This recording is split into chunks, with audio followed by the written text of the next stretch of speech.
everyone, it's Jacqueline for Pixie Dust PhD.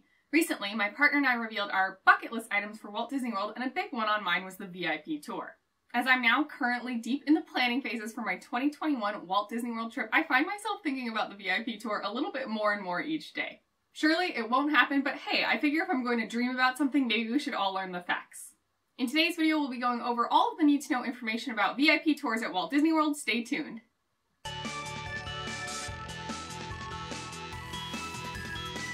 Hey friends, thanks for tuning into this video. I am so glad you're here. If you enjoy information-packed content, please check out my other Walt Disney World videos. I will leave a link in the description below, or you can click the card here. And if you enjoyed this video, please hit that thumbs up button to like the video and consider subscribing to the channel. Ring the bell icon for notifications for whenever I post new videos. I am a big proponent of the notion that time is your most valuable asset while on a Walt Disney World vacation. And if you're willing to pay for it, you really can maximize your time with a Disney VIP tour. Essentially, on one of these private tours, you get to create your dream day. You and up to 9 of your friends, so up to 10 people total, can have access to a personal VIP tour guide who will customize your day to perfection.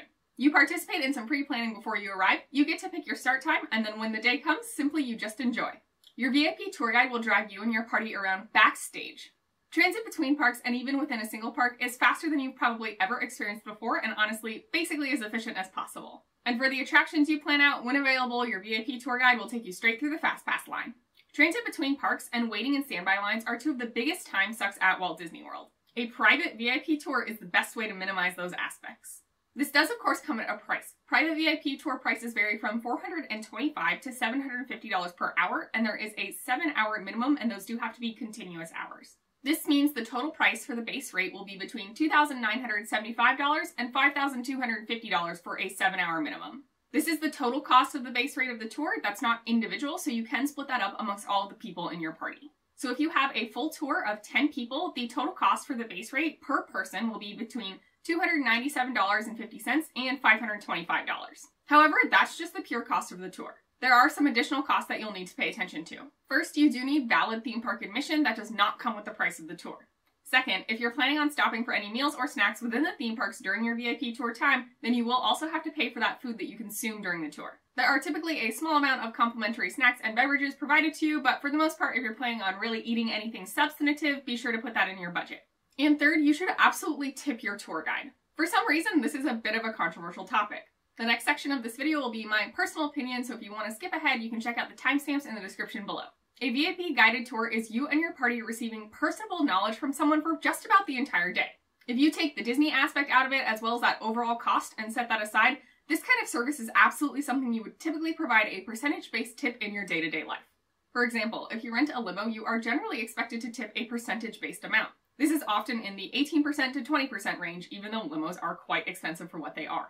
Similarly, let's bring Disney back into this. Say you're dining at Le Cellier. This is a signature dining experience. The meal is, of course, very expensive because you're paying for that signature level dining. Yet still, you definitely are expected to leave a percentage-based tip, meaning the more you spend, the more you tip. Personally, I don't see how this VIP tour service is any different. You'll find a range of advice for tipping VIP tour guides online, literally everything from nothing to $100 to $300 to the equivalent of 1 hour's rate, and then everything between 15% and 25%.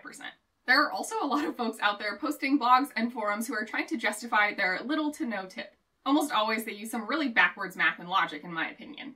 For example, I've seen several posts that say, hey, if I'm tipping $50 an hour, then I am increasing that person's wage by $50 an hour. And then they present some rudimentary math about how that works out over the time of the year, assuming that VIP tours give guided tours 5 to 7 days a week and only take 4 weeks off vacation. Then they usually add that amount they think they're boosting someone's wage by to what they assume is the base wage, which I often see cited as $60,000 to $70,000 a year. But your models are only as good as your assumptions, and a lot of these are flat out false. VIP tour guides do not give tours every day, not even close. Second, they definitely don't make anywhere near $60,000 a year. Also, frankly, a lot of parties don't tip at all. So you extrapolating what you tip out to assume everyone else is doing that is just false. I also have seen a lot of people indicate that the VIP tour guides don't seem bothered at all when you don't tip. I would like to remind everyone that the VIP tour guides work in customer service for the Disney Corporation. Of course, to your face, they are not allowed to seem bothered that you didn't tip them for all of their work. However, that doesn't mean that your actions go unnoticed. Another common argument against tipping at all is that the tours already cost so much. And while that's true, big newsflash, that money does not go to the tour guide, it goes straight to Disney. The dollar amount that you're paying for this experience absolutely does not trickle down to the cast member somehow. The VIP guided tour is incredibly expensive, I'm not arguing against that. But don't punish the cast member who's working super hard for you all day by not tipping just because the tour costs a lot. The easiest equivalency for me to make is with dining. If my partner and I are looking at an expensive restaurant and are interested in eating there, but at the same time aren't willing to tip at least, 18 or 20% of the bill, then we simply don't go out to eat. If you actually can't afford to tip during a VIP tour, well, my opinion would be then that you can't really afford the tour. For excellent service, which you almost always get from those wonderful Disney cast members, I would certainly expect to be tipping around 20%. If you can afford, for example, a $600 per hour tour for a 7-hour minimum, I would think you would be able to afford a $500 tip. And a $500 tip in that instance is only around a 12% tip. A $100 tip, or for example, no tip at all, seems extremely inadequate when you consider what these folks could be making as waiters during a lunch rush. While in general, I believe around 18 to 20% for great service is customary in this country, I really think anything less than 10% is absolute robbery. Assuming you choose to tip, if you can do it in cash, that's probably preferred. A private Venmo transfer is also a good option. Note that you cannot tip your tour guide via credit card, either back at guest services or through the My Disney Experience app or any other way, really. There are ATMs located throughout the park, but I believe there is a $400 daily limit. You are planning this VIP tour guide in advance, so also be sure to plan out the logistics of how you plan to tip in advance. Let's go back to overall cost. At the absolute cheapest rate, so that $425 per hour for 7 continuous hours, assuming you have 10 folks in your party and you're all splitting up the cost equally, the cost of your base rate plus a 20% tip is going to come in around $360 per person. Then don't forget you still have to pay for your individual food consumption as well as your park ticket.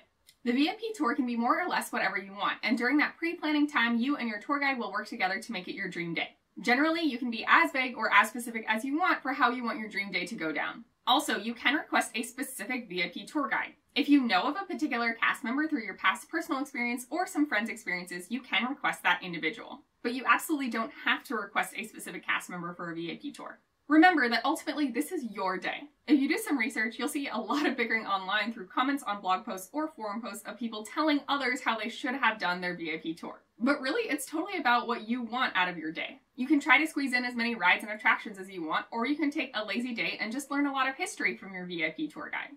If you do want to maximize your VIP tour guide time by getting on a lot of attractions, here are some tips. First, note that you should be able to fit in around 15 attractions or more. I have definitely seen reports of 19 to 20 attractions within a 7-hour period, but in general I think you should be able to count on getting at least 15 done. A good way to increase your count is to prioritize rides over shows. While getting that VIP tour treatment for Festival of the Lion King is absolutely appealing, if you are simply trying to maximize the number of things you do, note that shows do take kind of a long time.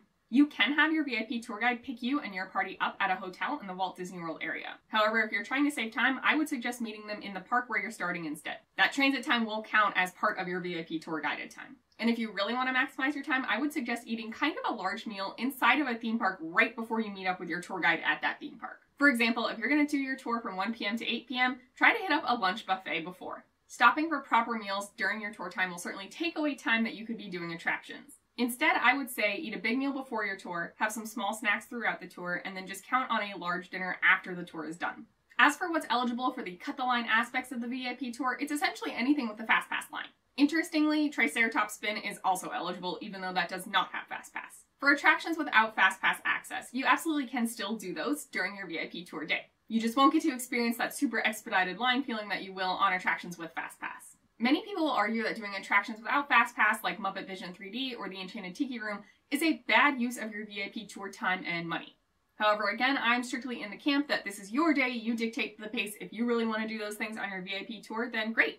A big caveat, which is accurate the day of this recording and may change at any time, hopefully soon, is that Rise of the Resistance is excluded from VIP tours. You can ride Rise of the Resistance on your VIP tour day, but you will have to secure a boarding group on your own. The VIP tour guide is not able to sort of sneak you onto that ride like they can with so many others.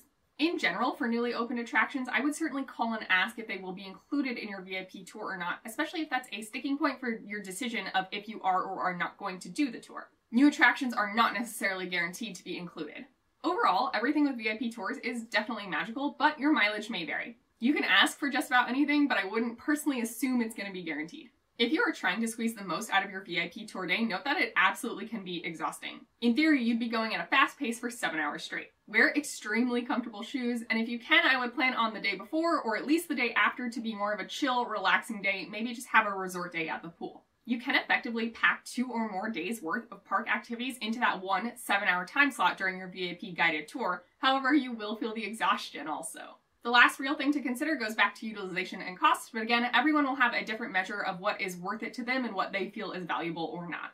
Generally, the lower cost VIP tour days, so that $425 per hour rate, is going to happen on the less crowded park days. Therefore, that means the tours at the higher end of the price range, towards that $750 an hour, happen on days where the parks are very busy. Some would argue that if you're going to spend that kind of money, you should do it on the busiest days to get maximum utilization. So on a very crowded park day, you absolutely normally would never be able to ride 15 to 20 attractions. Essentially, some people think getting through 15 plus attractions on a very busy Saturday is absolutely worth it more than doing that on a low crowd Tuesday. That said, of course, that less crowded Tuesday is going to cost you a couple less $1,000s than a busy Saturday. Again, these are all personal decisions to make, but just wanted to point them out as something to consider. Do you want to spend a couple $1,000s to cut lines on a not very busy day? Or do you think you'd personally get more value out of spending a couple $1,000s more and getting to cut lines on a super crowded day? It's all up to you.